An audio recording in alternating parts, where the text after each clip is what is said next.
Welcome to the I Knew Some But I Didn't Know It All podcast. I'm your host, Shane Newsome.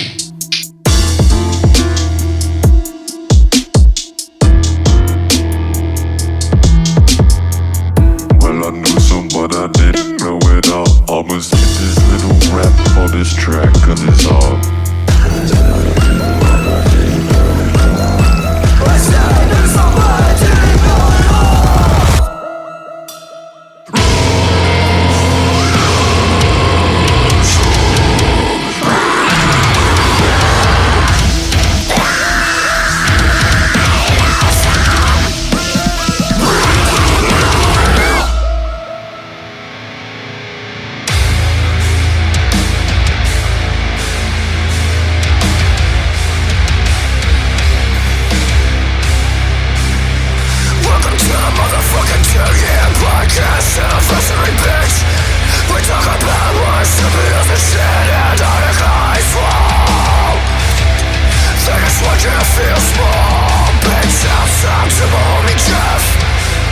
Fernandez, yeah, you know he wrote the shit, you're hearing my now, so loud. Gonna get shot up and we all do.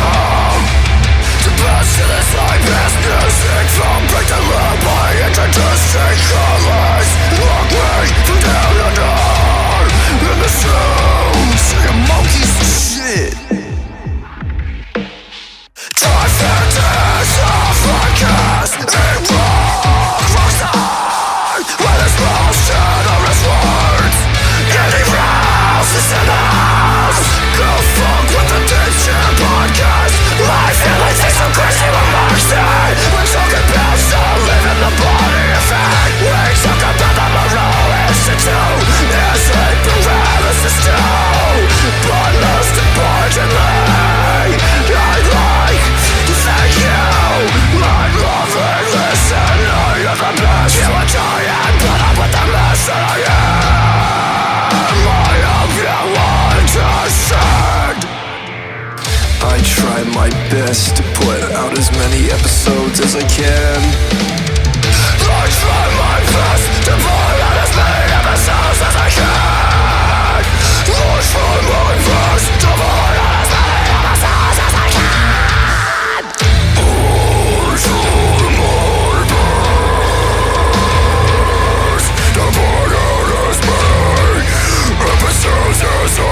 episodes as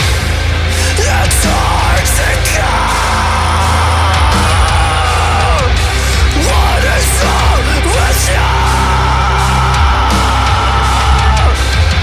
It's hard to go. What is wrong with you? It's hard to go. What is wrong with you? It's hard to go. What is wrong with you? It's hard to go. What is wrong with you? It's filled with a bunch of birds that can't fly. A frozen wasteland, one's filled with life. Maybe they got high, or maybe they don't die from an overload of overbearing and Nazi forces. It's filled with a bunch of birds that can't fly. A frozen wasteland, one's filled with life. Maybe they got high, or maybe they don't die from an overload of overbearing and Nazi forces. It's filled with a bunch of birds that can't fly. A frozen wasteland, one's filled with life. Maybe they got high, or maybe they don't die from an overload of overbearing and Nazi forces. It's filled with a bunch of birds that can't fly. A frozen wasteland, one's filled with life. Maybe they got high, or maybe they don't die from an overload of overbearing and Nazi forces. We're starting to get into the good stuff. I'm just going to go ahead and start recording. Good idea. Welcome, everybody, to the 2-year anniversary of the I Knew Some But I Didn't Know It All podcast. Woo! Cheers, Shane. Cheers. Well, bam. So joining me, I invited a lot of people. Nice. So, people are going to be coming and going. So right now we got Jeff Fernandez from the Shadow Band podcast. Woo! Yo. Woo! Next we got Erock from the Trifecta Airsoft Podcast. Yo, yo. Yeah. Next, we have my co-host and very dear friend, Andy Rouse of the Deepshare Podcast. What up? Hell yeah, man. Yeah. Happy 2 years. Thank you, bro. And next, we have my man, one of the reasons I'm even fucking podcasting, Mark motherfucking Steeves Yo, what's up? from the man? My Family Thinks I'm Fat Crazy podcast. Yeah. Congrats, brother. Yo, Congrats yo. on 1 year. Shout out to Alt Media United. Hell yeah. And next, I don't know if he's actually here or not. It says he's here. He's unmuted. He has no video up. We got one of my best friends in the whole world, G. Collins. You. Hey, I didn't know what What's to call this. Yeah. So, I don't really have an agenda tonight, but Erock did suggest talking about flat Earth. Let's go, dude. So, if we just want to go ahead and fucking send it, get right into the crazy. Let's fucking do it, because I don't know what to think about it. Like, I honestly just don't care at this point. But it is like very interesting on, you know, all the research on both sides. And pretty much, I'll just like generalize all of the conversations we're going to have tonight. You know, anything you fucking look into, you're going to find shit that you want to find. So, you know, going to take it with a fucking grain of salt. Use your own intuition and discernment. So, yeah. Sure. What do any of you know about flat Earth or want to discuss about it? Well, is there anyone else on here that believes flat Earth besides me? I don't know if I'd say I believe in the flat Earth, but I'm there with it, dude. Like, I think it's I'm just like- a spiritual realm. I think this is just a dream that we're all sharing anyway. So yeah. You gotta ask me day to day for me personally. I'm familiar with the proper model, right? So I argue in favor for flat Earth in a lot of debates, but I'm not necessarily a flat earther. Yeah, I would say like it's easy to label one way or the other sometimes. Like I'll fight against NASA and immediately be called a flat earther, you know? So there's a lot of layers there, you know? oh yeah. All right, we got LauchMate in the fucking zoo. Sorry to miss Yeah, the I know. conversation. Fucking He said he was going to stop by. live from a fucking zoo. What's going on? What's up, man? Saw a panda. Cheers. Dude, Saw a fucking panda. It was Fucking kind of perfect, dude. Like, So we can prove that pandas are real or fake right now. Oh yeah. Do we want to do that? Do we want to cover that real quick? That pandas are in fact real. let's do it. You're already there. Hold up. Let's see it. do it. Hold up. You're gonna have to get in there and rip its face off. It's a fucking man. It's a dude in a suit. Did you bring some eucalyptus? You can kind of coax it out of its jail or shell or whatever it's in. Fucking There we go. Hold up. There we It's go. really Proof. just a jail. Pandas are real. There's one right there. That's I just don't a see fucking that. fur ball. That's not a panda. Is that Yeah, a red it's panda? a red panda. Pandas are white. Oh, okay. Dude, that's CGI. What? He's in Australia. He's CGI. Yeah, no, so the thing is, I didn't I'm actually- trust him as soon as I saw the daylight. I was like, this dude is not even on our side of the planet right now. What is going on? No. So, fun fact for those of you in this podcast now who are flat earthers, none of this is real. What you're looking at now, Australia's not real. Australians aren't real. We're all paid actors. None of this. This is all a movie set that we're on right now. I figured. So, Wow. we're just Now, how do you explain marsupials? Because there's only one marsupial in the rest of the world, and all the other ones are in Australia. What's your explanation for that? Are they paid actors as well? You might actually know the marsupials are in fact paid actors. Yeah. So it's the greatest conspiracy ever. It's Richard Branson is behind it actually. Richard Branson. Well, How do you somebody know? needs to track They were down clone that. experiments gone wrong. Yeah, just like this monkey over here. Hold up. This monkey was a cloned experiment going wrong. Hold up, where we at? We're gonna have a monkey on the I have to podcast. put this out. Next level. Video. Yeah, there's fucking monkeys over there. What's going on? We literally can't Funny. see shit. It's It's so just funny I know. how laggy, glitchy. the only other marsupial that is not in Australia is known for one thing, and that's playing dead. So it's kind of weird. kind of possible? And literally it's found in knows how to Virginia of all act. places. Is So Australia and Virginia are the two places you can find marsupials. That's so bizarre. I think we're on to something. I didn't even know that. That's 1 wild. year Okay. Anniversary. We're gonna crack the marsupial code. This is something I've been investigating for a long time. You All right, talk to- so we're talk to my gonna, boy I think Locke. I'm gonna duck out. I'll check back in later with another drop in. Be careful, brother. See you, man. We'll do. That was Peace, boys. Lachlan checking in from the Australian Zoo. So That's excellent. back to flat Earth. I forget Um, who was saying something about it. Well, no, Yeah, I want to some- hear Mark on the marsupial thing too. Okay, I never heard Send about it. this. that's Well, it's interesting because There you one thing on a more serious note, because I think it is kind of fun too. Marsupials, right? They're only found in Australia and North and South America, right? I don't think there's any opossums in Europe, but I could be wrong. And if they are there, maybe they crawled over a different land bridge. But what that tells you is that Antarctica at one point was not frozen, and opossums and that type of marsupial could have traveled through there, right? I think scientists even say that that's the Because of the actuality. penguins too. Penguins too used to be in tropical climates. Right. So that could explain that. Well, and I wonder, given that they're land mammals and, they can't swim very far, maybe there was a time more recently that Antarctica was not covered in ice, maybe in the past, conceivable recorded history.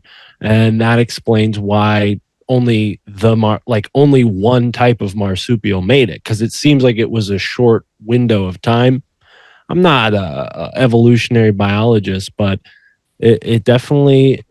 So you makes think me it could wonder swim what's from going on. Australia to No, I'm saying Antarctica? There would have been, well, yeah, it could have swam a short distance, but there would have been, if the water level was lower, there would have been. Oh, okay. I see. Or if there was like an ice age where there was ice connecting to like a tropical place. Yeah. There's Going- all sorts going- of questions going on. When I hear the term tropical place near ice, I think of like Savage Land from the Marvel universe. I don't know if there's like a real comparison to that, but there are rumors that at one point in time, the North Pole was a completely tropical place, even though it had ice in the sort of boundaries between, let's say, the North Pole and northern areas of Asia and North America. So, are those That's right. lemurs or gibbons or? What do we got? Some kind of monkey. so that's actually interesting because I They're remember two Hellcats. Two Hellcat drivers going at it. Andy, you put me on to something one day when you were telling me about like the Bach saga and how like the North was like this whole different situation one time. Yeah, that's a definitely interesting theory about the possible shift of some kind. They in the Bach saga they talk about like the whole planet tilting over on its axis the way it is today, but perhaps what they're talking about could have been like some sort of magnetic shift or something, a pole shift of some kind. Who knows? But yeah, that is it. It fits, especially with the idea of like a warm, habitable area up there. Then of course you have the Hyperborean tail, which depending on where you look it just keeps getting further and further north. The Greeks put it anywhere further than Thrace, but other sources put it even further than that, Mark. Right. And some people even think that, if you look at, let me just point this out. If you look at a lot of the maps from before 1700s, the north where north is oriented towards the left-hand side of the page and not the top of the page like we're used to now. So it could be the case where it's just a small, minor perspective error, and people are like, oh yeah, there's this warm, habitable place in the north when really it was off to the west, you know, and Right. a map discrepancy. That's just my modern kind of hindsight looking at it. That could be totally not factual, but the point about the marsupials kind of relates to flat earth. And I've had like some pretty convincing people on my show.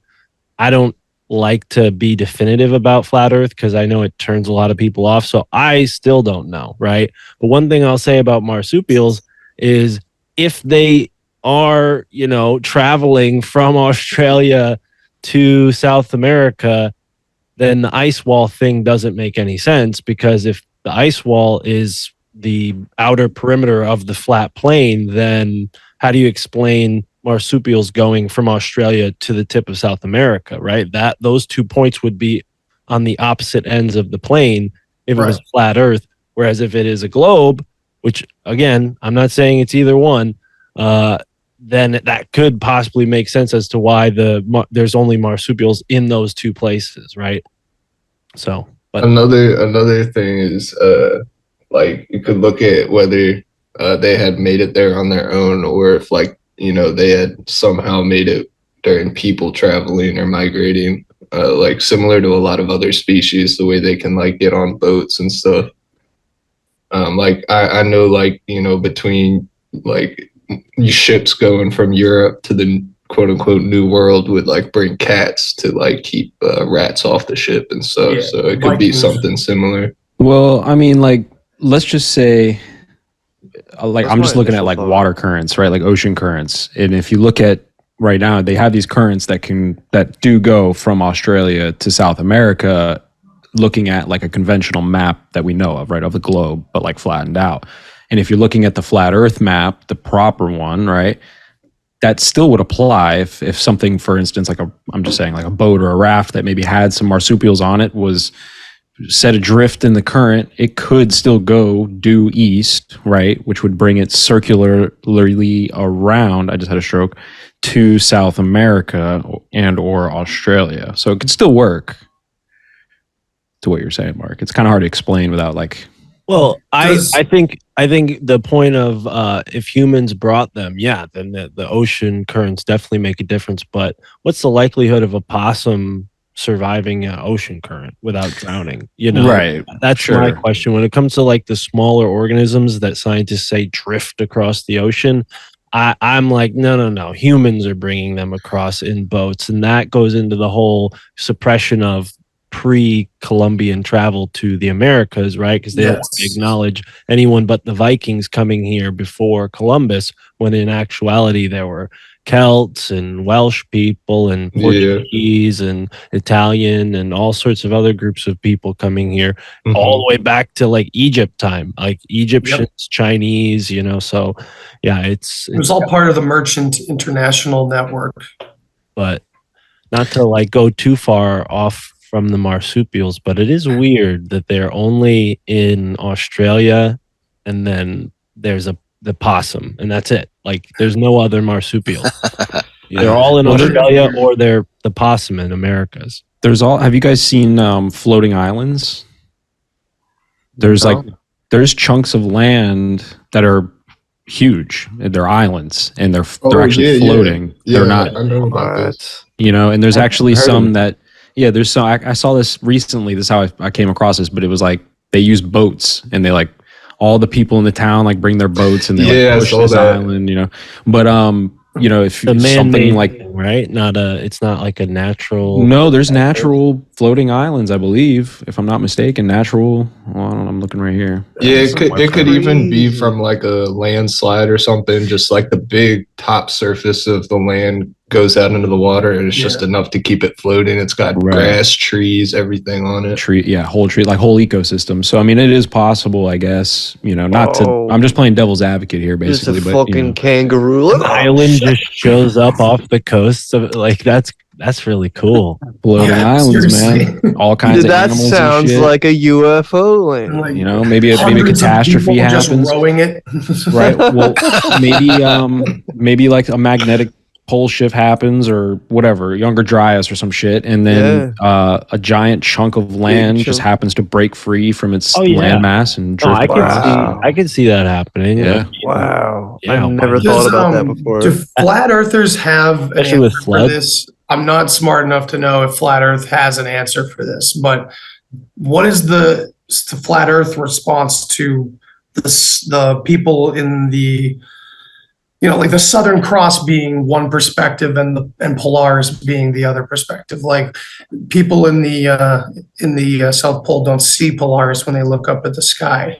They see the Southern Cross. That's a good question. I don't know. Yeah, I don't know.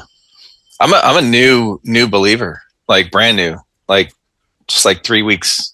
Yeah, I'm not I think sure. we need to abandon Real. just like like if you're gonna look at flat Earth, it's like, man, it's so Good open. question. Let me look this It's up. such an open-ended question because Sure. we have like Well, yeah, so is the license globe. map, but that's So just I guess- another hypothesis. Right. Just another CGI. There was enough evidence, just in a couple things that I found within the last few weeks that made me go, what the hell? Like, wait a minute. Like, it's so obvious for me, once I saw it. Okay. So like, so for me, it was an if-then statement as to if what they taught us about globe and planets and all this kind of stuff, the size of the earth, if that's true, the way that they're saying it, whatever size it is, to where the curvature is going to drop 8 inches every mile. Okay. No. No, well, kind of, right? Like Okay. it's 8 inch. What is it like? 8 inch per 8 mile. feet. 8 inch per mile. It's squared. 8 inch per mile. Square. So, But that's and then- anyway. well, as That's far as matched based it. on the information that the science community is telling us about the size of planet Earth, there are so many contradictions to it, and there's so many discrepancies with it. Not just from the moon landing BS that they shoot, film from or pictures from the moon back to Earth and how small the Earth is. That's like a whole other thing. But just a simple thing. When you're up in an airplane, or you're up, I went skydiving years and years ago. With static line jumps, you go up like 1,200 feet. That's not that high. But you can look out pretty far, especially if it's not really humid that day. You can see for a long way, bro. Okay.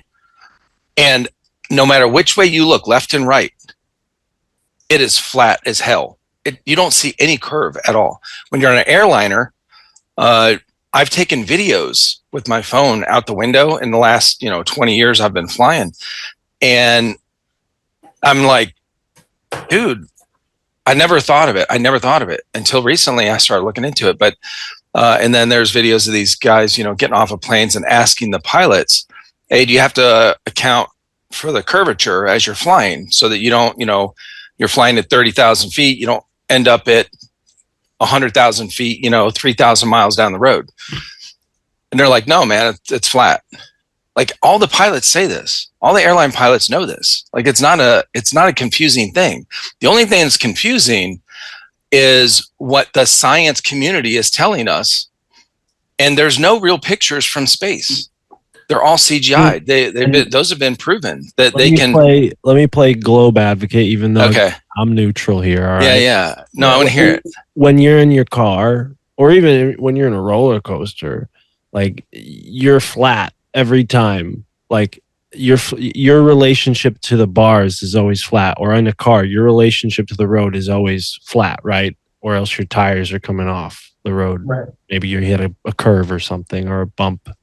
But you could be driving up a hill. You could be driving in a valley, right? And it appears a certain way, but it's always flat. Could it be that we just aren't accurately measuring the earth, and instead of like telling people like, oh yeah, we don't know how to accurately measure the earth yet, they're just like, oh no, the Earth's this big, don't worry about it? Like, could it just be like a perspective thing? That's my It question. could, I guess, but so in that analogy, like the car on the road, if you're going uphill and you have a level, like, you know, a level you use for construction or whatever, if you have a level in your car, it's going to tilt, right? If you have, if you're going downhill, it's going to tilt. If you're going sideways, left and right, it's going to tilt. There's videos, and these aren't like from one source. The videos I've seen in the last 3 weeks, these are videos from me and you, right? The people out there that are on planes right now that have these questions. And there's a dude that takes he doesn't believe in flat earth. Even after the test he did, he was like, I heard about these people doing a test with bringing a small level on the plane and measuring, because once they're to altitude, you're going to see the level tilt as they adjust for the curve going, 1,000 miles or whatever, across a certain country or whatever. And he does it, and he's like, well, it stayed flat. It stayed level the whole time. I don't know how to explain that, but his whole video, he really does not believe in flat earth. But that one test he did, he's like, I don't know how to explain that, but I still don't believe it, whatever. So I don't know, man. Like I said, I'm new at it, but there's enough for me to say, whoa, wait a minute, what's going on now? Because if you look up globe and planet theory, there's one source. This guy sent me, one of my best friends, we've been debating this for, 3 weeks, and he's on the globe side. He's like, okay, he's going to send me all these videos. He sends me websites and, articles and stuff. They're all from NASA and then space.com. Space.com, I looked up because I want to check my sources, was started by one of the main top dudes at CNN, which we know you can't trust. Okay. I mean, if someone trusts CNN, I can't help you, bro. And the lead person who took over after him is a astronaut, some lady that's an astronaut that hopefully y'all know that we didn't go to the moon. Everyone on here, we can agree on that. That's fake as shit. Okay. Like, we have not been to space. Footage is definitely. I would say the footage is wild, bro. You know what? The Indian thing?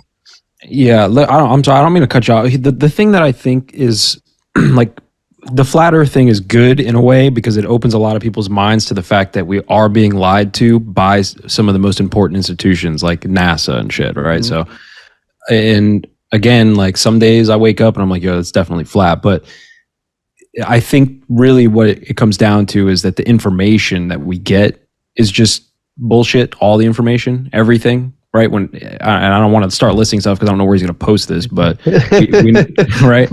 I just put it on my feed.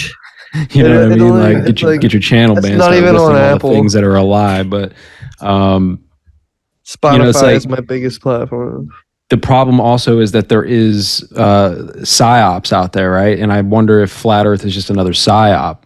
And I'm more interested in things like honeycomb Earth, things like hollow Earth, civilizations inside the Earth, and if it is a globe of some kind, like. The whole lie to me is that we're in an infinite nothingness surrounded by nothingness, never to have discovered anything. Agreed. Right? That's the big lie. Whether, you know what I'm saying? Like, that's what keeps us psychologically trapped in this soul trap we're in, I guess, is thinking that there's nothing else out there. And in reality, there probably is a lot of stuff going on. I always feel like the physical universe is a representation of what's going on in mind. And mind, Shane and I talk a lot about this on Deep End, where, it's like, it's kind of, the universe is like an expression of self almost, where it's like you're always questioning if there's others out there, or is it all just consciousness? Is it all me? Is it all in my head? This conversation goes pretty deep, but like, I don't know. I always feel like it's like as above, so below, and we're projecting what we feel, perhaps, or I don't know. It's like a macrocosm of the microcosm, But when it comes to the flat Earth thing about like looking out even of an airplane window, a lot of people who I've because I'm kind of on the fence too in terms of like, I don't trust NASA or anything like that. And I know there's lies out there, but there's also like, we do have a problem with perception and perspective. First of all, perception is a huge thing that gets in the way of seeing objective reality for all of us every single moment of every single day. Especially when it comes to the big questions like this. It's like, well, you're so tiny on this earth, and that doesn't make it even bigger than it's supposed to be necessarily. We just like, it's huge, you know, the earth is massive from our perspective. And so I don't know, like flying a plane, if we were to see that, I don't know, it's like so close to the surface. You know, I've also heard the argument, like, why are every building in like all skyscrapers across a whole metropolitan area all flat? They're all level. It's like, yeah, to a degree. Engineering is precise to what they can use to, you know, call flat in an area. You know, they pulverize it all down to be they level as it, flat as they can.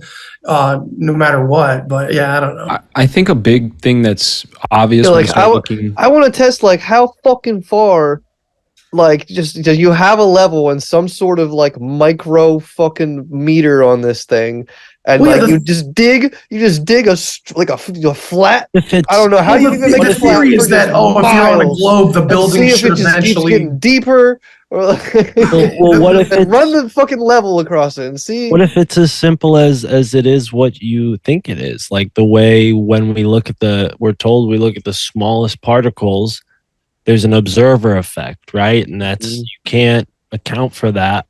You know, it's just there, right? Like they don't even really fully understand it. What if it's the same way where now these NASA sorcerers are like, yeah, let's get them to think it's a tiny blue marble. And then it becomes that in everyone's mind, and whether it is or not, because everybody's collectively thinking that, it predetermines how they live their life in a certain way. bro, you just blew my mind, because I was literally thinking about the observer effect like while he was talking a minute ago, and you just said that, and I'm like, dude. Well, we're all tapped in. Yeah, We're connected, Yeah. bro. Yeah. We're connected. bro. But the thing is, for me, it's like that as above, so below fractal universe thing again, where it's like every system throughout every like scale of reality seems to mimic one another in a very fractal fashion.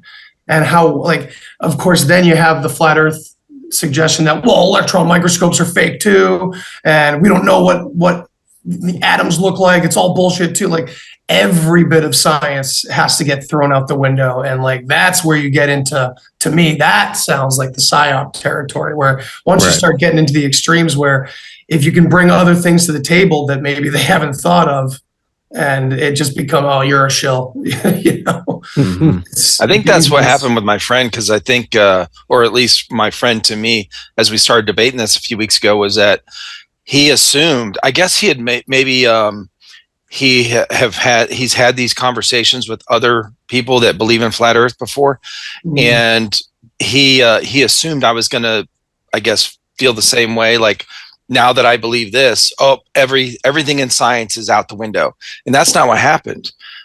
It was a very small process, like little things here and there that kind of added up. I don't know all the other things that you guys are talking about, like this, the microscope thing and like whatever. I don't know what flat earthers believe. I didn't look up flat earthers. I looked up some of these videos that I heard about. I guess like Eddie Bravo, I saw on Joe Rogan a long time ago, Right. And he mentioned that was the first thing that came to mind. I was like, oh, so it was I don't really know what flat earthers believe, like in general. That's just no. know See, that this is the primary problem with flat Earth, is that there is not a consensus even in the flat Earth community of what the model is, and 98% of the people who claim to be flat earthers are pushing a model that is absolute psyop, right? And they just can't tell. But the biggest thing to learn from any of the flat Earth thing, in my opinion, is just you can see how the overlords of truth, right? The Neil deGrasse Tysons, for example, you can see how like they spew information as if it's scientific fact to all of us, and we all accept it. Like, oh, whatever Neil deGrasse Tyson says, whatever Michio, whatever his fucking name is, says is right. But the problem is even they don't know how to toe the line of information that was handed to them, because Neil deGrasse Tyson will say, oh, you can't see curvature from a plane. It's not high enough.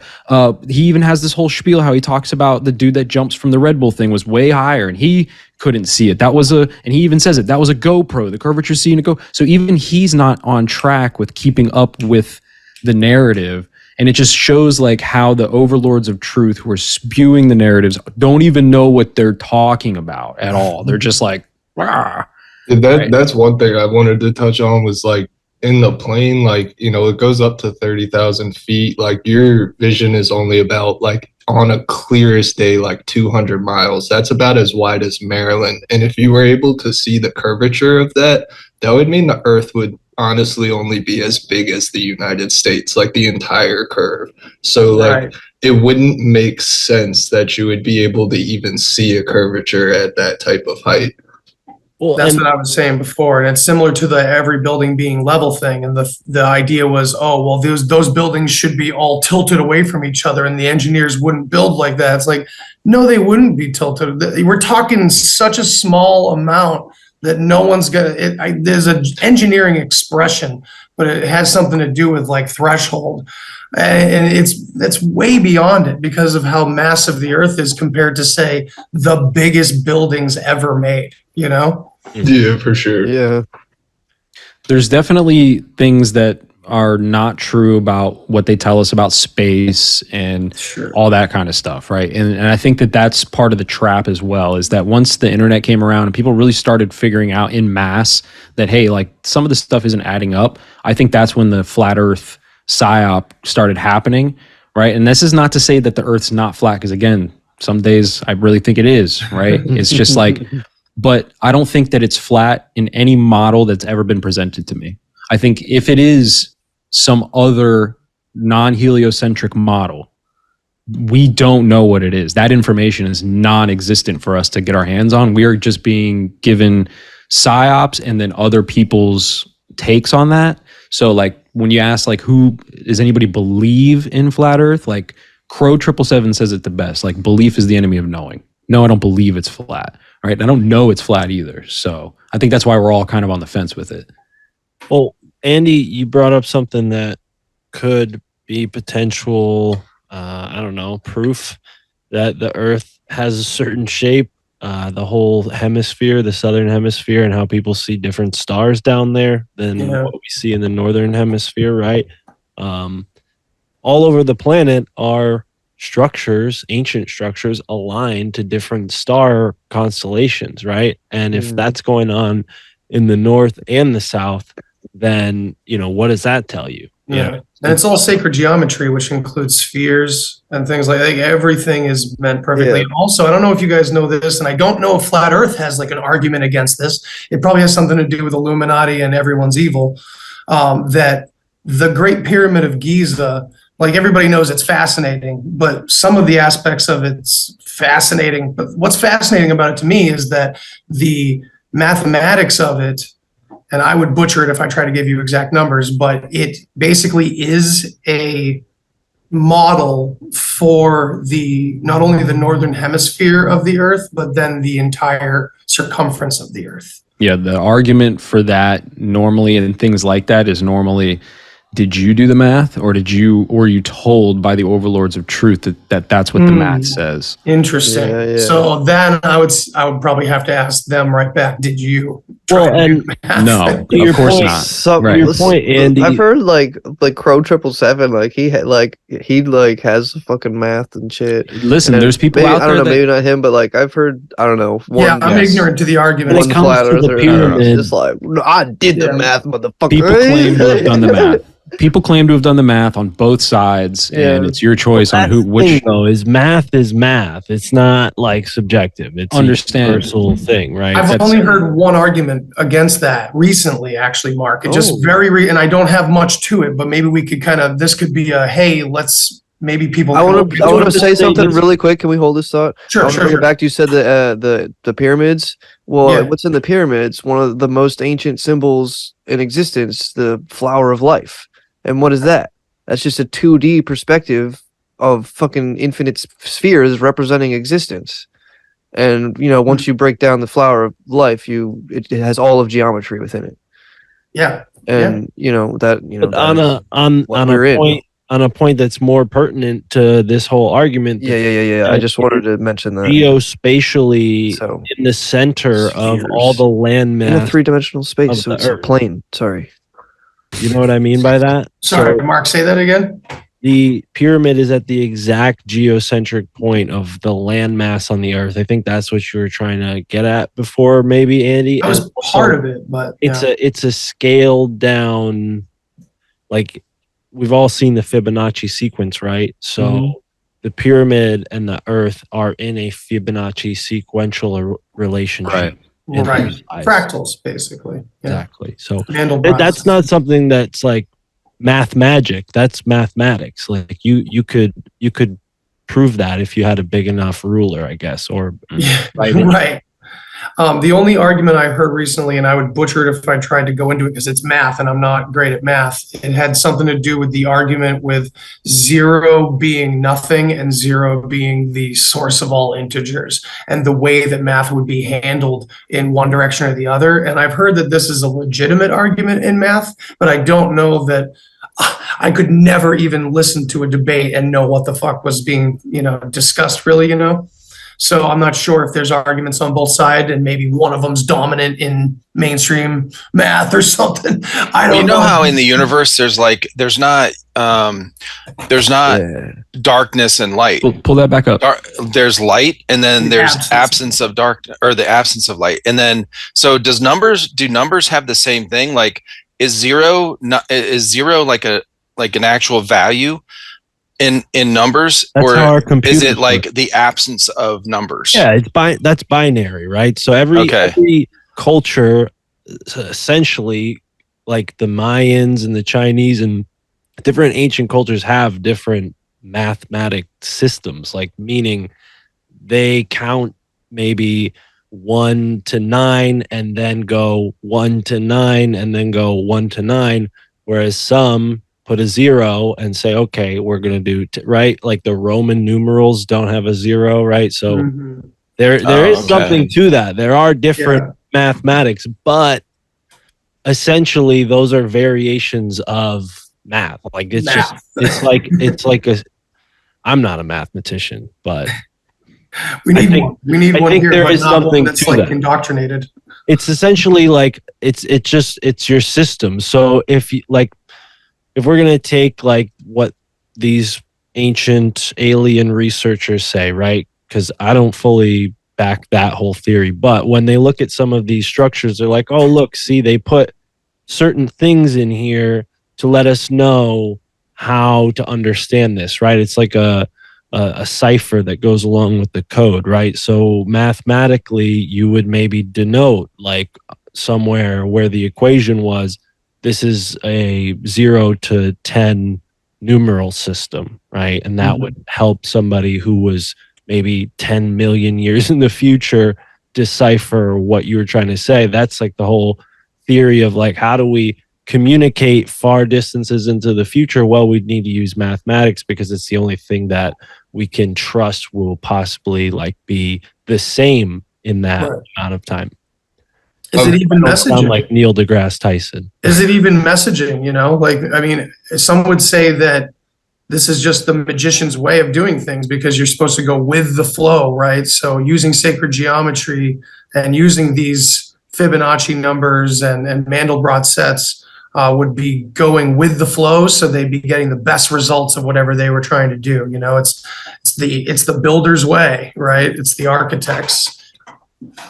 Another just interesting point to add, if you like ask any or just look up statements from like any like quote unquote, respectable, or maybe respectable is not the right term, but like, scientists that talk about like or try to prove that the Earth is a globe, they never say it's like a perfect circle. They all say it's kind of just like an oddly shaped rock that resembles a complete circle.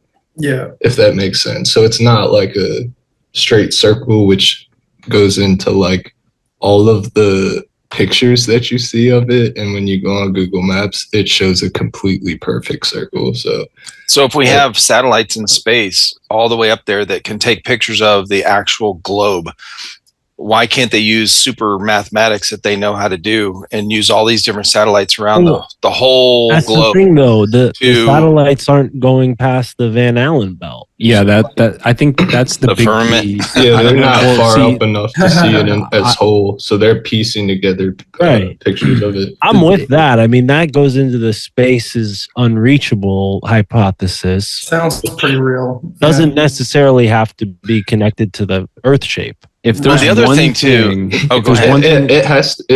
the satellites, I do know the height has to do with like the speed of connectivity as well as the speed at which it can move around the Earth, because if it goes super far out, it would take weeks longer for it to like do a complete circle. So they try to keep it as close as possible to also like increase communication speed between it. So that's just another reason. The only thing that I think from flat Earth that I still kind of like always back is like we've never been to what we all think of as space. We've never been to space.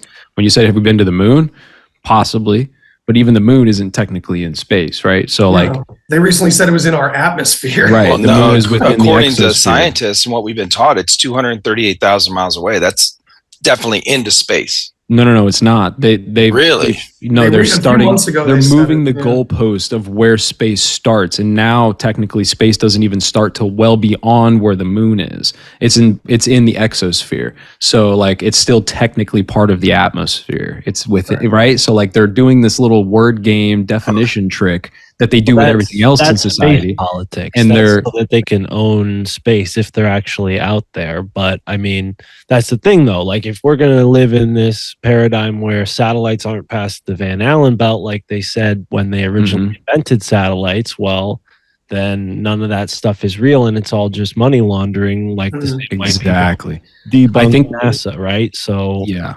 But exactly. But then again, it's like, okay, well, is there space junk, and why would they go through the trouble of pushing the goalpost back if there wasn't like a tangible asset or resource out there for them to own, right? I mean, sure.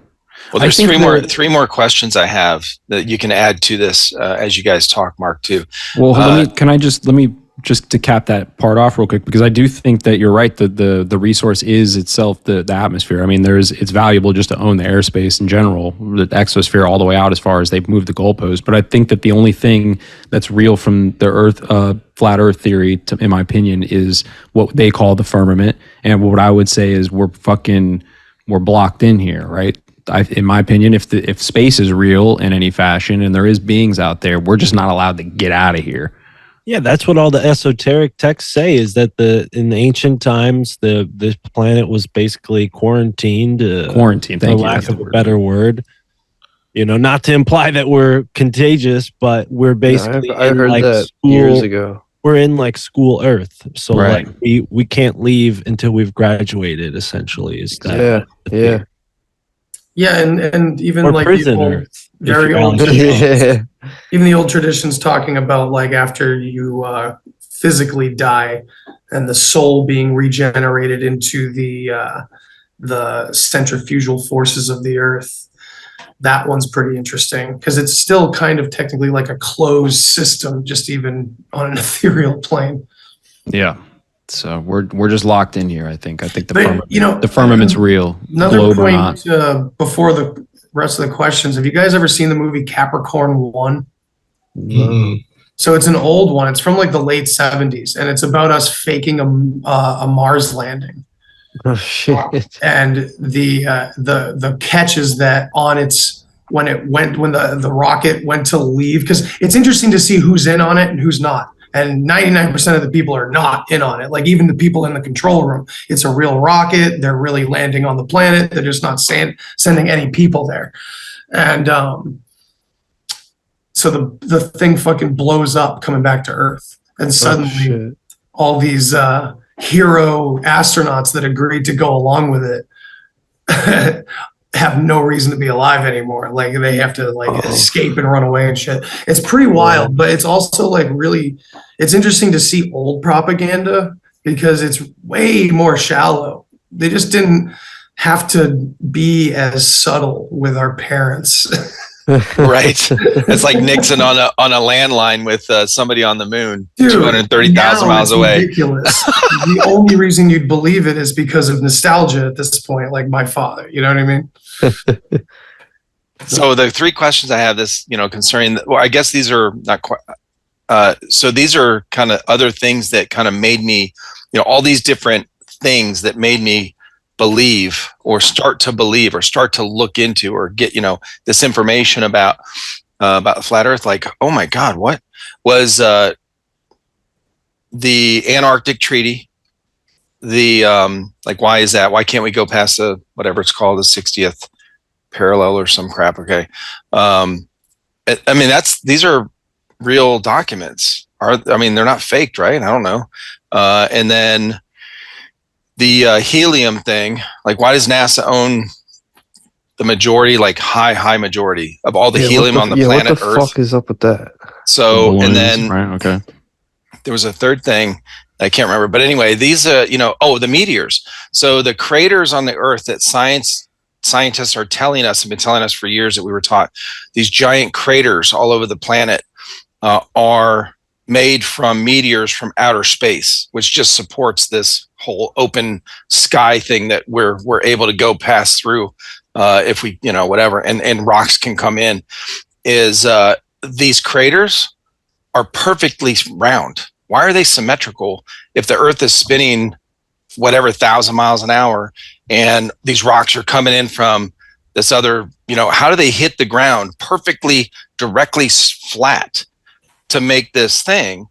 And this guy does, there's a bunch of different people on TikTok that do these comparisons between active geysers and so-called craters from meteors. So anyway, those are three things that kind of made me heard about the geyser thing. Number 2 doesn't have to mean flat Earth. NASA can be doing all sorts of weird shit, including the aquariums and faking the ISS. The helium. So the helium thing was about satellites not actually being in space. Right. They're on weather balloons. Yeah. Right. Yeah, I've heard that. I think so the meteor thing, I think I'm looking this up and it makes sense. It's physics. Something about when meteors come in at a really shallow angle, right? Like most of those explode before they hit the ground because of the extreme amount of force, the amount of time that they're going through denser parts of the atmosphere at the shallow angle, right? Imagine your globe or whatever, right? And you're coming in at like a shallow angle. You're going to be going through the atmosphere longer versus if you're coming straight through. The moon doesn't have an atmosphere. Oh wait, it's in our atmosphere. So most, the moon, that's another, I don't know, I have to look at the moon's craters and really look and see that. That's a good question, but that's a whole nother topic. Yeah, but does that make sense though? Like if they're coming in at a shallow angle, yeah. And then a lot of those explode. Most of those explode, and the ones that come in at a steeper angle, less resistance, are the ones that usually end up hitting the ground, and that's why you have mostly round craters. And it's in my understanding, it's not necessarily like the crater is the entire shape of the thing. It's more so like when like something drops, it creates a circular vibration. Yeah, Yeah, this says that the craters can be up to shapes. Yeah, the craters can be up to 100 times greater in diameter of the impactor. Mm-hmm. So like it's not going to be the same shape. It's going to be way bigger than what hit. There's a lot of factors that go into that. So hey, listen, man, I'm sorry to do this, but I gotta get going a little early tonight. But I wanted to be here as long as I could. Dude, thanks for hopping on, man. Last thoughts on flat Earth. To me, after so much psychedelic personal research, inner space is infinite. I would say the physical world is a representation of that. And to me, the idea of being in an enclosed space to me, it's flipped. That if anything, they would lie about the opposite. You know, I think the idea stems a lot from whether people directly are Christian or not. It feels very Christian, feels very rooted in a lot of that, and they try to root it in religion regardless anyway. Like I had Eric Dubé personally tell me that, I was asking for a representation of as above, so below in the flat earth model, and he immediately pointed me to Yggdrasil, which I've done a lot of research into the Norse mythology and what Yggdrasil is.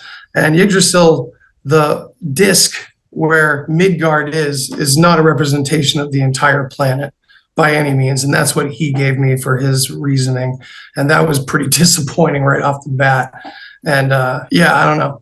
That's kind of where I fall on it, where it's like, I believe that they're lying, but I think flat earth is, like we kind of mentioned, it's some sort of psyop.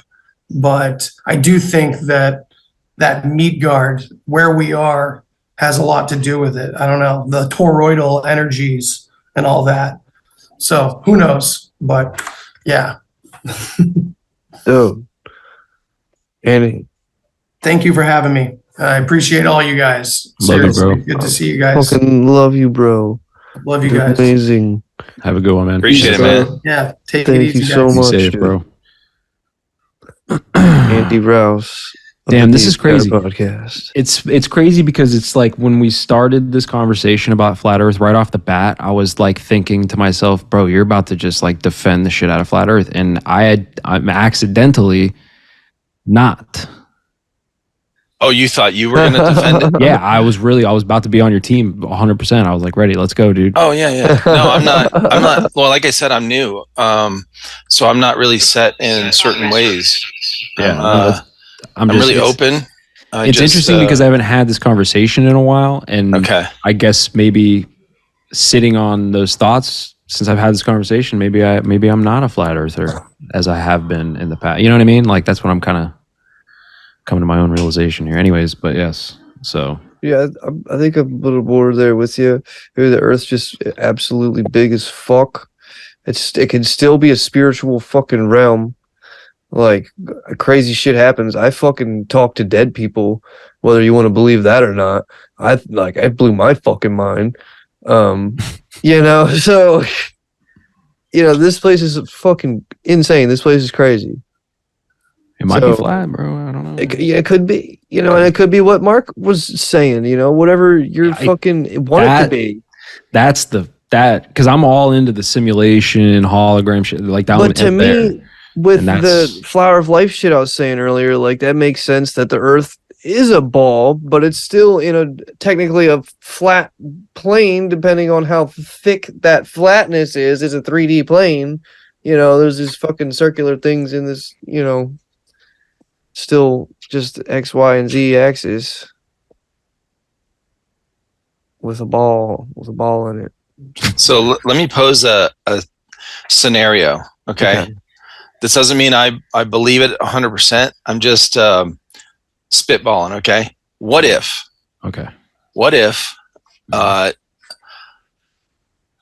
the Bible is true? What if Genesis and the explanation of creation is true? And what if here, I'm going to follow it through all the way to where we're at today. Okay. What if that's true? Angels and demons are true. Lucifer, everything we've read in Genesis is true.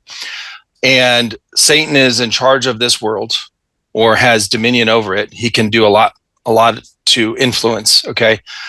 If you look at when a lot of this round earth, planets, confusion, like lies being spread by governments happened, it happened when technology started where we could do mass communication. Okay. What if the ancient alien thing were actually demons, or Satan and his demons teaching humans how to advance technology so that we could get to the point we're at now where he could spread lies mass, so that we're all so confused we don't know what our real purpose is here on earth. I mean that. I mean, That's wild. no. I mean, I follow, like I'm almost like I hear that perspective all the time. Like I listen to the confessionals and shit, and it's like the only thing I don't like about Christianity is the fear aspect. You know, it's like you have to be scared of everything. Right, but what if that part of it's kind of skewed? What if that part of it isn't really that's the what I part was we're gonna supposed to say. focus on? Yeah, You know what I mean? Like we overthink things. Big truths in the Bible for sure.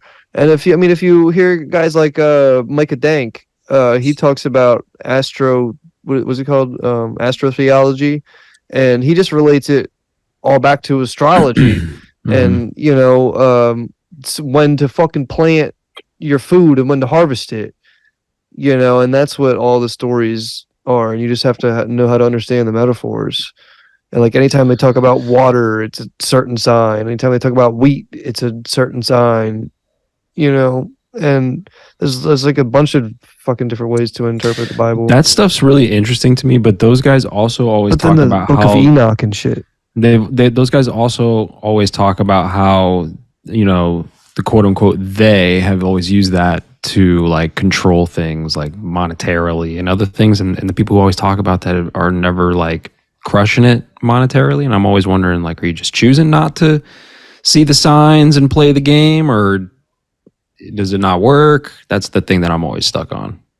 Does it make sense to you? Like, play the stock market, bro. If you can look at if you can read the sky map and see So the they're future. teaching something. What you're saying is I don't know what you're talking about, to be honest, but they're Right. teaching something that they're not actually doing. It's like teachers in school or professors in college. They teach about business, but they've never owned a business. Yeah, kind of like that. And not all of them. I can't even think of Micah Dank in particular doing that, honestly. But like I've heard other guys saying things like, oh, you could look at collapses in history and they coincide with such and such a constellation and alignments, and they must have known that these alignments were happening and that's why the collapses happened. They orchestrated this thing, and it's or some, it's like, well, okay, so why aren't you, if you're so familiar with the code, why don't you hit it big, bro? Like in South Carolina, the freaking Powerball right now, the big one is, last night at 9:30, and I don't ever gamble too much, like it's fun here and there, but I don't ever buy those tickets. Mostly because I never carry cash on me. And for some weird reason, some law, you have to pay cash for a fucking gambling card. I don't know, a scratch off, like what the hell? Right. But anyway, I'm like, it's $960 million. What? Wow.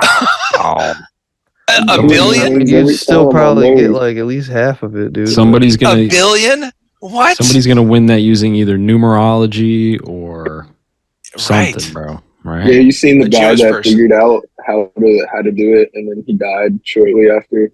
What, bro? Yeah, a guy broke the code. Dang. I also heard the theory that like most of the people who, I don't know, so it's kind of like the presidents, how they're all related or something, but all the people who have won the lottery are like connected to people in the intelligence community somehow. No way. That's interesting. What? No, yeah, that's actually real. Oh shit. Okay. 100%. Yeah. Cousin, uncle, brother, wife. Did half the people in the music industry Connect? Yeah, dude, that's another thing too. The music industry and the intelligence agency. There's a lot of connections in that. But I mean, the intelligence agencies and everything, so that doesn't surprise me. Do you guys know about the Monroe Institute? Yeah, Bob Monroe. Yeah, I went down there with my dad when I was like 16 or 17. Oh, that's cool. Yeah, it's pretty interesting because like all the stuff that's there on display and the presentations they give is like you would think like it's a conspiracy theory, like something you'd read online, but they're like all just straight up like, no, this was started so that the CIA and the Cold War could figure out like, what was going on, how many like nuclear missile silos Russia had. Like it was like the remote viewing thing. And I like read about one of the guys, he was at I think Stanford or like one of the big like colleges, and he was studying like metaphysics or something, and the CIA like hired him to like, figure out this remote viewing with like a few other guys. And they started using it for their own benefit. So they were actually like winning the lottery. Like they were seeing like numbers that were a few days ahead. And like they were actually at one point they helped solve a murder and like a bunch of other crazy shit, but they got like rich as hell off of it. And they were like teaching people in the CIA how to remote view. It's interesting. That stuff's definitely totally real. see that. Yeah, That's wild. Look, we're about to get into MK Ultra, right? I just heard a story about how the MI6 they got some sorcerers. Okay, this is in the same vein as what. Yeah. That's like the British CIA. This is in the same vein as what G just said, but from the British intelligence agencies. So they got some sorcerers, and what they use these sorcerers for, they would allegedly conjure werewolves and use these werewolves in assassination missions. So essentially what they were doing was they had dog man. They were trying to threaten people, right? And they knew maybe a certain person like was susceptible to maybe like a heart attack, right? So they would have a sorcerer conjure a werewolf in that person's house, and like they would see this apparition of a werewolf and have a freaking heart attack, and they were trying to weaponize that. Like they were doing experiments, because it happened. Like I think the story was it happened like once. Gives me chills. And it was like a rumor. So then the agents were like, "Oh, let's try to weaponize this." But it's kind of crazy, man. Like the like Stranger Things type shit. Yeah, it's just the tip of the iceberg, like drugs used for mind control. Like, I don't necessarily subscribe to the thought that all magic is evil, but I think the more I learn about the occult, like the more I find that it leads people to do things, it draws people that want to do things for selfish or, worse reasons, right? So, yeah, I think that's one of the cliches is like with great power comes great responsibility. And I have to wonder if like for every Dr. Evil who figures out these sinister spells and pulls them off, is there like a equal and opposite, like, Christ, for example, or any other prophet or any other monk or some kind of spiritual being, like what if this is just like the duality of our world where for every like really evil person, God creates like a super opposite of them who's like heroic, and they don't necessarily even clash, but just through the butterfly effect, they're both. Yeah, that's what I was gonna say. Like a karmic thing, it could even be like hundreds of years apart. Right. But like it's a whole balance thing. It's like fucking Star Wars. Balancing it out, exactly. Yeah, and they don't even necessarily need to be in the same time zone yet or time frame. That's a good point. Yeah, that's interesting. On the topic of kind of like scary mystical shit, y'all know about like sleep paralysis, or have y'all ever had that? Yeah. One time in my life, I think I actually told Shane about that. Yeah. On your show. You can tell it again. Yeah. I have a story to tell too. I'd like to hear yours. Yeah, well, I was just sleeping, bro. I had this crazy nightmare. I don't remember too much about the nightmare, but like there was a door banging, and I opened the door, and like a bunch of kids run out of the door, and then the door shuts, and then I'm like, what the fuck are you running from? And they're like, he's chasing me, or it's whatever the fuck they said, right? So I opened the door, and like some shit just sprints through the door full speed and stands over me, and it's like, I don't know, 10 feet tall, just fucking looking over me. And I can't remember if it said something or if I felt some kind of way about it, but when I woke up, right, I was like clearly awake, and I could feel like, I think the blanket was moving or some shit, but I couldn't move for like a hot second, right? And then like woke up again in the same position that I was, and then sat up and drew and was like, what the fuck, but what the fuck, Holy shit. Dude, that's scary. I definitely know that feeling too, because for a whole year when I was in like 6th to 7th grade, I would wake up in the middle of the night with sleep paralysis. I could only like like move my eyes around, but I was 100% awake. I could see my whole room, and like it was always like when there was a hallway light or anything on, it was always blue light. Like everything was blue, and there'd always be this 3.5, maybe 4 foot, just really like bulky, stocky figure with either horns or it was like ears, like tall ears. And I think it had like, I remember it like maybe being like a leather jacket, but then it had chains all over it. And it was just like walking right up to me. And I thought my house was haunted. So I moved to my cousin's house. And I was there for like 2 weeks, and it was happening almost every night. And one night I distinctly remember the door opened up, and like I saw it come in, and I was like trying to yell for my cousin who's on the top bunk, and it was just like walking up to me. And like, yeah, it was like really like fucking tripping me out and shit. And I was like just terrified. And like someone I talked to just told me to like pray, and I'm not like really super religious or anything like that, but like I prayed and it like pretty much stopped. But to this day I still sleep with covers over my eyes, so if I do have sleep paralysis, like I'm not seeing anything like that. Wow, dude. I had it twice, very similar to what you had, bro. Actually, both you guys. It's I had a tall figure, shadowy, dark figure. It was like 10 foot tall, in my room, standing over me. Same thing. And the first time this happened, I was in Okinawa, Japan. I was in the Marine Corps for 4 years, and so I'm in my first year in. My first duty station's overseas, so I'm over there. And this particular night, we had been out drinking, come back. The roommate that I had in our barracks was gone. He was on deployment somewhere else, and then so I'm by myself. So I crash, and I wake up, which normally I don't wake up because we just drank gallons of alcohol. Okay. And so I wake up to this really ominous feeling, like just scary feeling, the tightness in my chest, kind of like, what is this weird? It was very strange to me. And I wake up, and I was the same way. All I could do was move my eyes, and I look, and there's a shadowy figure in my dark room.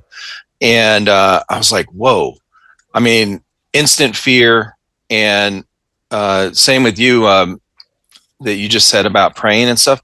I was raised that way. And so I instantly went to prayer, and the thing just disappeared. But then the second time, so then what was your prayer? Did you like specifically say Jesus or anything? Yeah. I mean, I didn't say it out loud. I couldn't talk. Yeah. But like, did you like pray to Jesus? Yes. Okay, wow. I've heard there's a lot of fucking power in Jesus. I did. I prayed to Jesus, bro. It was like a reaction. I and listen, to Jesus sometimes. I didn't tell my buddies. No one in the Marines that I ever served with, even to this day, know this story, because here I am, 19 years old, badass Marine, right? I just got out of Parris Island boot camp. Like, nothing's gonna kill me, okay? And here I am, like terrified in my room of this basically a nightmare. And I'm going, wait a minute, I just had a bad dream. What the fuck? And so it was within like a month of that one that I had another one about, we're sitting on, me and my buddy so it's a dream. I'm sitting on, although this one, when I woke up, I was underwater and struggling, but I couldn't move. I was about to drown. So me and my buddy are sitting on the top bunk in a barracks. And we're sitting up there talking, and we're just sitting. So we're on the top bunk. Our legs are dangling. We're in our camis, boots, everything. And we're just talking, whatever bullshit. We're having a cigarette, and we're inside the barracks. So the straight, smooth concrete floor. I look down as we're talking, and the floor turns to this murky pond water, like real murky, muddy water. And I'm like, what? And I look over at my friend, and he's gone.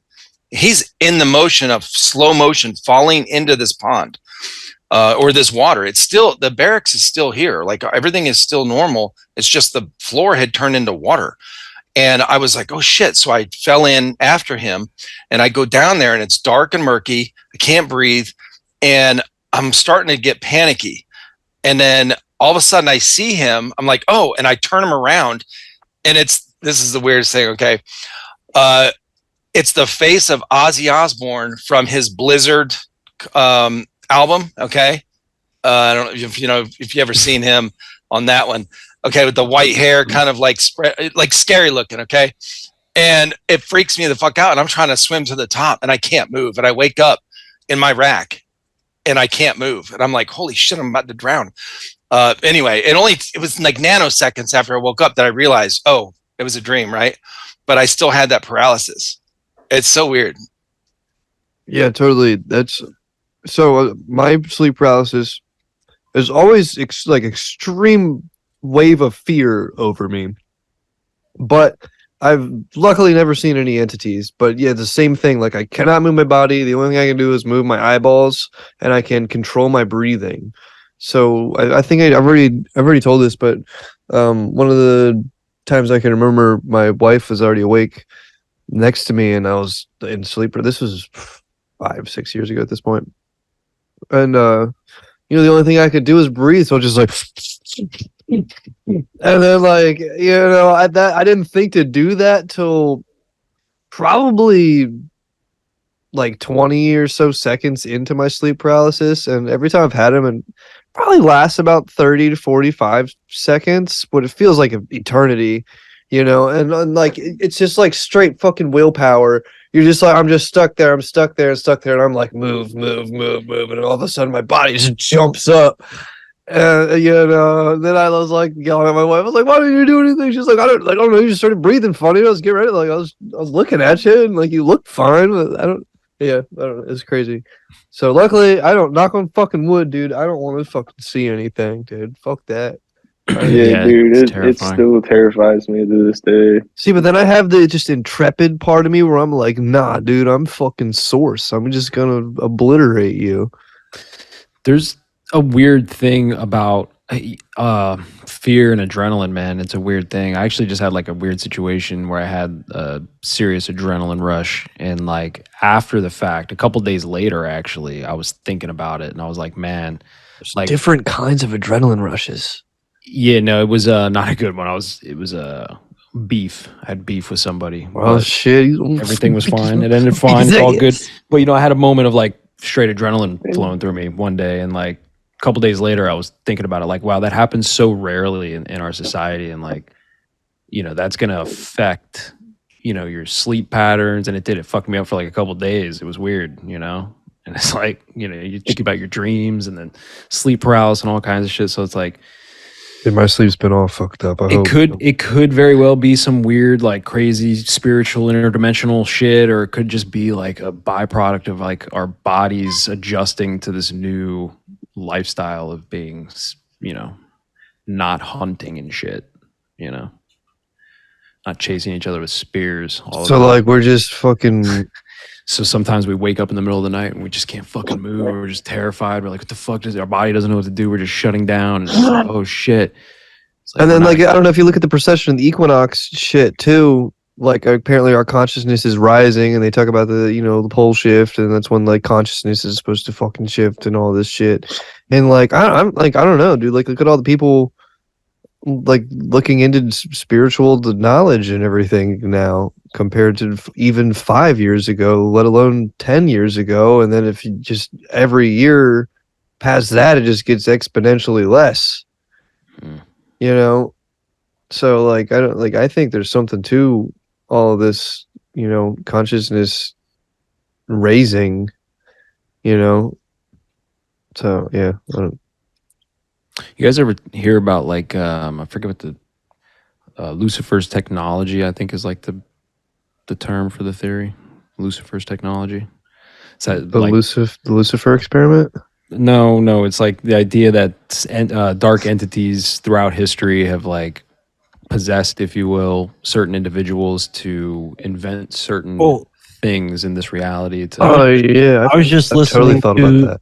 today, I believe that. Lucifer had been described as having a musical instrument built into his body, and apparently the Lord gave him the ability to make the most beautiful music, so on and so forth, right? And there's all these legends not too long ago. I mean, everybody knows about Robert Johnson selling his soul at the crossroads, right? But going back to the like 1500s, there was a guy in Italy who played the violin who all his peers said he sucked.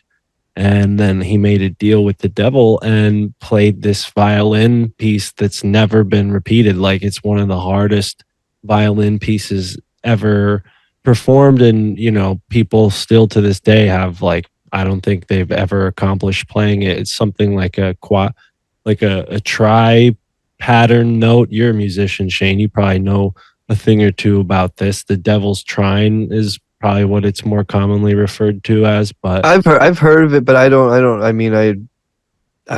know anything about it. But that would be, you know, on the point of like music, right? What is music in the ancient times where they didn't have computers and whatnot? Well, it's a scale of vibrations, and now that we're using all this technology that runs on electricity, that's a vibration, you know, scaled. And so, yeah, it's in a certain interpretation. All this is Lucifer's technology, Promethean technology. And to your point earlier, Eric, you know, like, yeah, it's possible that the Nephilim, these beings that the Bible talks about, went around every culture and gave them information and technology. I was just looking up randomly here this mountain in Sri Lanka called Adam's Peak, and it's called that because the Muslims believe that Adam from the Bible came down to earth there and stepped his foot down. There's like a 5-foot long footprint embedded into the top of this mountain, and the Buddhists believe it was Buddha, and you know, Buddha is said to be 35 feet tall. So here's these stories going back to, you know, the world's major religions talking about giants, and we have these evidences of giants. What if they helped build these megalithic structures, to your point, Eric? And that's why, you know, this goes into these sites. This goes into the Drunvalo Melchizedek stuff of like the, you know, the levels of consciousness. And once you do go up a level in consciousness, the physical body gets larger too. And so that's why I'm fat.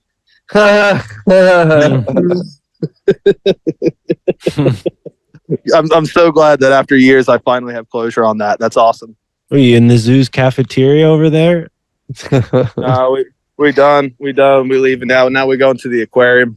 Oh, well, you got to hit the gift shop on your way out. Right? That's where Jen's at right now. Hold up, let me flip the camera around. She's in there right now. I'm waiting. Got to pat a marmoset. It was pretty lit. Hey. Yeah, that's funny you brought up giants, Mark, because this whole time I was thinking about that was going to be my next question. If you guys had seen these things about ancient giants, and I'm not talking about the ones that they have black and white pictures of where the guys are like 10, 11 feet tall. I'm talking about the ones that where mountains are like petrified people, like, bro, they're huge. And then these all these different mountains tops and stuff that look like cut down trees, like tree trunks. All of this stuff, flat earth, in the last 3 weeks, and all of all of these things that I'm talking about, I'm asking questions about, have come up just in the last 3 weeks. So this is all new to me. Okay. And most of the things you guys are talking about, I haven't heard of. Okay. So I don't know. I'm a new conspiracy theorist. You're hanging in there, man. You're doing great. One thing I can just say, like one thing, if I just may be a devil's advocate for a second, with the mountaintops as well, a lot of those weird shapes and stuff are explained more by like the fact that most mountains like that used to be volcanoes and just erosion and all that. Because like, as you guys have seen, the power of erosion, like, the volcanoes blow their top off, right? Let me ask you this though: is erosion creative enough to make a exact human footprint? You'd be surprised, bro. No, I'm just kidding. Obviously, there are certain things obviously that are like, and like that's hence why I said I'm playing devil's advocate here. But So Yeah, I'm a lot with you when people talk about like the giant trees, like it definitely runs on the absurd. But I'll tell you what, I grew up not too far from a mountain called Sleeping Giant Mountain, because even if you don't know the local legend about it, you drive by it and you're like, whoa, that looks like a person lying on their back. And there are all these stories from the Native Americans talking about these two giants that used to roam here. And one day thunderbirds came and shot them with lightning, and they fell to the ground and became mountains. And there are two mountains about the size of, they're about the same size as each other. So it's like, maybe these mountains were, to your point, Eric, ancient giants. Like, it's not even a Christian centric idea necessarily, because there are all these other cultures that have experiences of these beings. So it's like something's going on in the ancient past that makes people see and remember these stories of giants. Yeah, man, that's my point. I was getting to like the Anunnaki story and like the Thoth thing. Like apparently Thoth went around and all of his the grandmasters went around, or whatever they're called, some kind of fucking master. This is all new age shit. Yeah, Ascended Masters. Went around and gave the technology to all the people as, after they fell from consciousness. And that's the Atlantis story, and that's also the like Anunnaki / or I guess I don't even know if the Anunnaki story is different. Is it different from the Fallen Angel story? Yeah, I guess that's Book of Enoch shit. They're similar. I mean, to expand on your the sleeping giant for a second, where I'm currently at here in Australia, I am about 20-minute drive from a place it's called Mount Tippergargan is the name of it from the indigenous word, but everyone knows it as Ape Mountain because the way that it's eroded, well, quote unquote eroded over the years, this ex-volcano, it literally looks like a gorilla chilling in the mist, like especially when all that comes in. So it's one of those things too that if you want to look into the deeper lore of it, you go, how did this giant 500-foot tall gorilla end up in Biwa? So yeah, there's something also about the oxygen levels too, right? So going back millions of years, if you believe the Earth is that old, oxygen levels were much higher. Mm-hmm. So that's why dinosaurs were so big and shit. So it's like things could have definitely been bigger. I mean, plants were bigger. There was a lot of megafauna and bigger animals going back into ancient times. So, there's no reason to think that human beings couldn't have been giant. Look at that fucking thing. What the fuck? That's crazy. I've seen that in movies. Is what? That real? I think this is from a movie. What's the name of that mountain again? That's from the movie Congo, dude. Yeah, I was to say. What's the name of the Australian mountain again? Listen, what's funny is we're all sitting here laughing at this shit and talking about all these things. If the real, like if all this stuff that we're bringing up is real, and these things happened, and these spirits are watching us going, look at these dumbasses. I don't remember what he said. They don't believe anything. Dude, Eric, you want a cool document to read, man? Go look up the Gateway Process. Yeah, that'll give you a bunch of shit to read, and it's the way that the document's formatted. It breaks it into sections, and each section you'll read through it, and you'll be like, "What?" And then you'll go down a whole rabbit hole about shit, man. It's called the Analysis of Gateway Process. The Gateway Process? Yeah, dude. Look that shit up. Just bookmark that. Oh, I think I found it. Mount Tippergargan. Yeah, that sounds like it. That's what he said, right? Didn't that sound like what he said? Something like that. Is it from the CIA? Yeah, CIA, doc. Oh, geez. Okay. It does kind of look like a gorilla, I guess. I don't know. Here, hold on. So let me ask you this. So going back to like my scenario earlier, if the Bible is real or true, I guess, and so, speaking of giants, what if, the story of Babel or the Tower of Babel? Yeah. So I've read that numerous times. I always try to understand it. I'm like, why would God, there's no way these little tiny humans could build a structure to go all the way into heaven if there's a firmament that high up and if heaven is above it. Like you couldn't even reach it. What? We're not that advanced. But if the first iteration of humans or beings on this planet were that big, like their dead bodies are mountains, what we see, maybe they could build something that big. I don't freaking know. Maybe that's why he did scatter them and confuse their language. I don't freaking know. Like, it's weird that we have these giant structures, and there's this story in the Bible that's like kind of indirectly confirms something like that. Like, if they were giants, then that would make more sense. I don't know. Just, it's weird. I'm with you. I gotta run. Red bricks. This was fun. Happy 1 year anniversary, brother. Eric, 2 years. great to meet you. Jeff, great to talk to you again. And yeah, dude, on to the next year and beyond, brother. Hell yeah. Podcast. Right? Dude, thank you so much for coming on, Mark. It means so much to me, man. Of course, brother. Of course. Peace out, Mark. Time. It was great talking about all this stuff. And yeah, dude, there's so much more to this particular topic that we're getting into. So I hate to go, but I have to because my girlfriend is going to leave without me if I don't leave. Oh, See you guys. hell yeah, See you bro. later, bro. Have a good one, man. Peace. See you, man. Mark from the My Family Thinks I'm Crazy podcast also runs All Media United. If you got a podcast, hit him up. But yeah, dude. So gateway process, man. Keep that. That's actually from the Monroe Institute as well. Going back to that from earlier. I'm looking at the document right now. I'm going to save it. Yeah, save that document, bro. Okay. They talk about all kinds of stuff, man. There's a quote in there. The universe is in and of itself one gigantic hologram of unbelievable complexities. This is from the Monroe Institute. This is CIA. Yeah. They say the universe is a giant hologram. I mean, take that for what it is. Right. That's what psychedelics told me. Yeah. I've been there, bro. I've been at the source of the hologram on psychedelics, and it's Fucking right, bro. that's what it is, dude. That's what it is. So it's goddamn, crazy we shit. always get to Definitely that interesting. fucking point, and They talk about like REM sleep and like astral projection. What else they talk about in there? They talk about out of body experiences. They talk about, you know, some of the psychic shit that you were talking about earlier. All kinds of shit, man. That document is full of stuff. I think I almost astral projected one time. I was like really like consciously trying to do it every night for like a month, and like that last night I did it.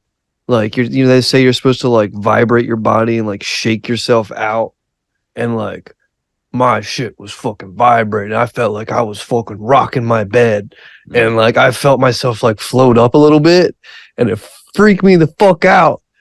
And then like because I wasn't actually moving, and then I just shot my arms out, and I was like, holy fucking shit. And then I never did it again.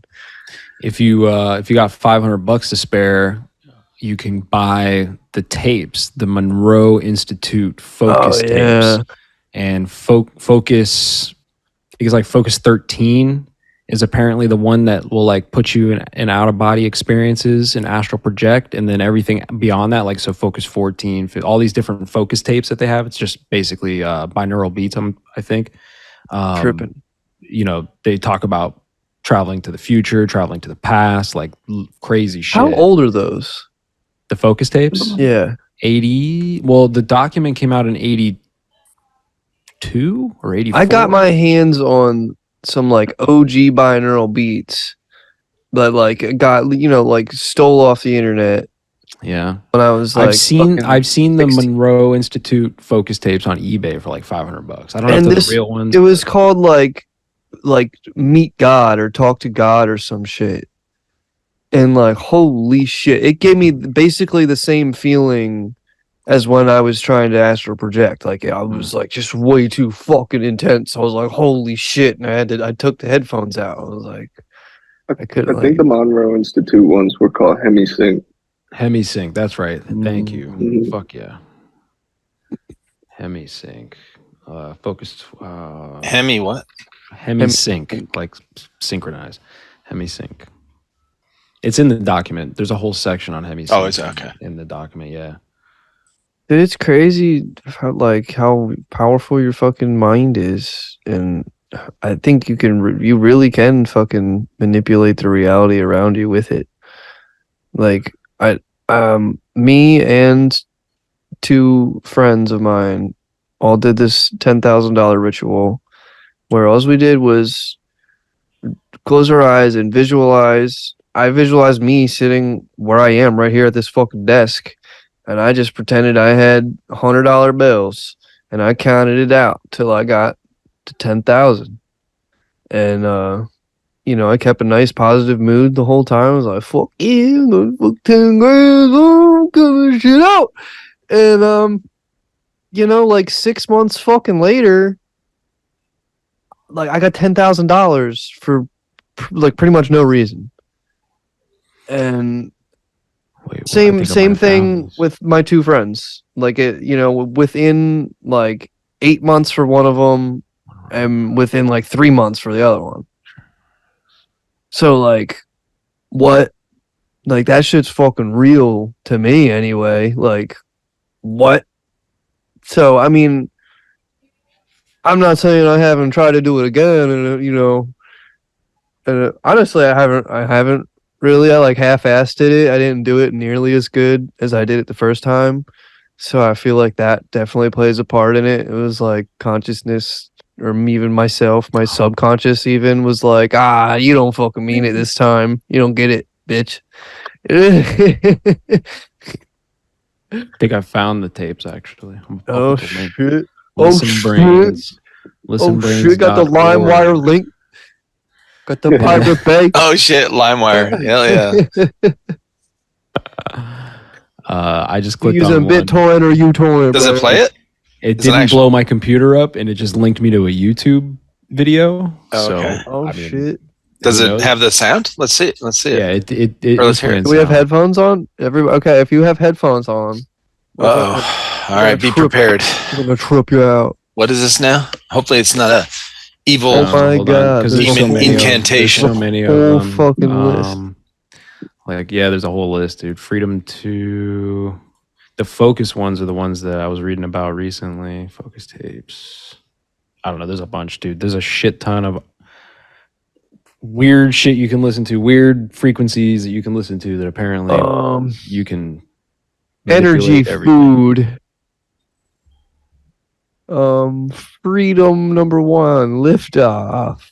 Freedom to remote viewing. Oh my God. You trying to remote view right now, dog? Play on Listen Brains. Play. Links me to YouTube. Have you guys tried fasting for like You told me about fasting. I don't have enough a handful of willpower. days? No, I'm dude, too I can only skinny make for it. Yeah, me too. that. So last week I did a fast from Tuesday until last night was my first meal. So Friday night. And I cut out everything. Food. All I did was drink water. It was just a water fast. So, dude, talk about a caffeine headache. Holy shit. Oh yeah, I'm sure. Can you guys hear that? Oh yeah, I hear some. Did you No. share? It's in mono. Did you? I think it's in I don't mono. I don't know. But it just sounds like weird wind or waves almost, kind of staticky, static wind. Anyways, I don't know. I got to jet out of here too. All right, before bro. I end up being on here with you till midnight. I'm trying to get up and go fishing tomorrow morning, early as hell. Nice. Nah, bro, you're trying to. What are you talk to me fishing all for? night. Fishing for anything, man. Redfish, trout, Okay. flounder. Heck yeah. Where are you at? What Florida. state? Oh, Florida. Oh, Florida. Nice. Sir. Okay. So at least it's not going to be cold in the morning. No, it's gonna be hot as hell. It's gonna suck. Right. It's gonna suck. Awesome. Yeah. Well, it was good to meet you, man. Yeah, you as well. Appreciate Yep. it, Shane. Jeff. Congratulations, bro. Happy for you, dude. Hit me Thank up. you, man. Let's do it. Absolutely. Send me Fucking music. right, Write dude. music. We gonna do it. We All right. gonna do it, dude. Thanks for coming on, bro. It's fucking dude. great to talk to you. Great to see you. Absolutely. Hell right, yeah, guys. dude. Be I'm out. safe. Peace, bro. Jeff Fernandez Shadow Band Podcast, and I think he's back on Infinite Rabbit Hole Podcast now. I think they're all coming back. It's not just Jeremy anymore. So go check them out. They talk about a lot of cool shit. If you like what Jeff had to say, then they talk about half the shit Jeff wants to talk about, but you get a lot of other perspectives on it too. So yeah. What's up, y'all? What's up? What's up? Dude, this is pretty good. Yeah, that's cool. Last year I went for like 4 hours. Yeah. I don't think I can do that this time. Even less people responded this time, or like actually showed up. Yeah. So like, I don't know. So I'm good, dude. Thank you guys so much for fucking coming on. That means a lot to me. Yeah, thanks for having us, bro. Yeah, man. Dude, Erock, dude. I'm so happy to like just. I hit him up. I would just hit him up. I was just like, yo, dude, I'm coming on your show. Like he just has. I mean, that's how he has his show set up, which is really fucking cool. I wish I could figure out how to do that. So that's what I wanted to do originally, was interview people about their psychedelic experiences and see how I could help somebody in some way. If I could do that, I would feel good. But no one. I still have not had one single person contact me. But yeah. Well, I mean, I when I started mine, even now I still reach out to people. People don't usually hit me up. It's very rare. No shit. Yeah, out of 20 podcast, the last 20 podcasts, maybe 3 hit me up. No, it's always me reaching out. Yeah, it's so it's usually from the last person I talked with or the last couple of people. They'll tell me about somebody and I'm like, oh. And so then I actually, I follow that person while we're having this conversation. I'll follow them on Instagram and then they'll follow me back and then I'll send them a message. And that's how I hit them up. And so there's a lot of times like me and you, I don't know somebody very long on Instagram before we actually get on here. And that's why, is because as I'm talking with somebody new, they tell me about somebody else that I don't know. And I go, oh, wait, let me follow them. And then I hit them up that night or the next day. Hell yeah, dude. You're on it. I really love people in general. And I love hearing their stories. So, yeah. Hell yeah, man. So that's what I was saying, dude. Like, I'm so glad to, call you my friend, if we can say that, dude. You're cool as hell, man. I appreciate that. Absolutely. Next time, where are you? I mean, we'll talk about it off here. Yeah. I got family down in South Carolina. Oh, I don't care about it. Somebody said I put up my actual address, my home address on my Discord. Hell yeah. Yeah, I put it on there, and even on my YouTube, I put it on there like on a video and stuff. And somebody sent me a message like a few months ago and goes, "Hey man, I don't know if you know this, but you doxed yourself." And I go, I'm not sure what that means, but I think you're talking about like a gay mad. I said, I don't care. I'm okay. If somebody wants to know, first off, nobody listens to the podcast. I'm not popular, right? As far as like the mainstream goes, it's not, it's not getting millions of views. So I'm not going to get some crazy showing up. It's okay if I do. Hey, it'll be someone else to talk with. That's fine. I really don't believe that. I believe that the majority of humans are so good, like have good intentions. They're really, most humans we're bad to ourselves. We're mostly bad to ourselves. And sometimes that comes out against someone else, usually somebody that's close with us because they just happen to be there. But it's, I think the majority do not have bad intentions to do some harm to another person, especially random. So I don't I put my address on there and I'm like, yeah, it's okay. It's fine. Whatever. If somebody knows, cause I never got a PO box, like for getting fan mail. Cause we've gotten some people, sending stuff and we've sent stuff out. I always put my address on. It's okay. Like it's whatever, like do a quick Google search on my name. You're going to find my stuff anyway. Like I don't, it's whatever. Yeah, for real. I mean, that's why I use my real name, and like literally my name is in the name of the podcast. Right. Yeah, I don't mind. But yeah, That's no, some it's crazy shit, but so like- someone would have to be stupid to come and try to cause some trouble. yeah. Well, that's the thing too. We've got Shoot you. guns and enough guns and ammo in this house to ward off the half the CIA probably. I don't know. Heck yeah, dude. That's what's up. Hell yeah. Till the And we drone got strike. people in his house that know how to use them, or at least close by that know how to use them. So Yeah. But blah, bow.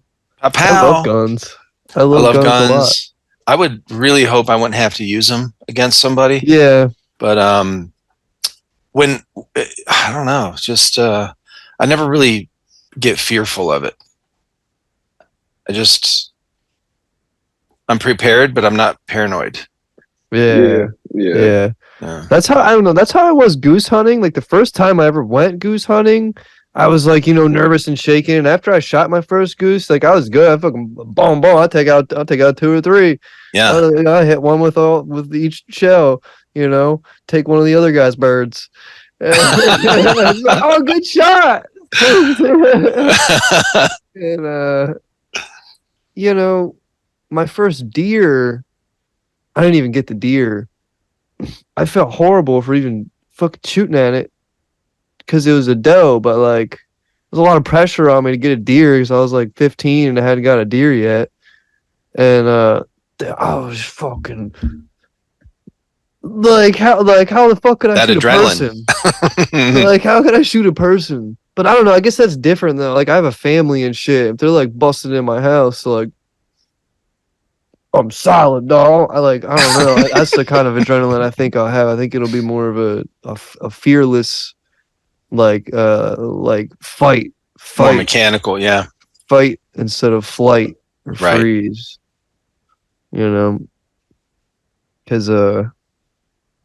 fucking today in airsoft, I couldn't fucking see shit because I was all fogged up.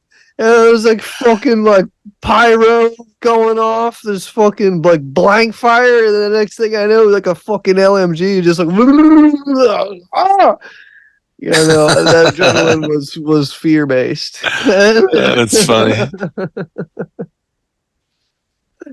Oh man, so you guys have anything else you want to talk about?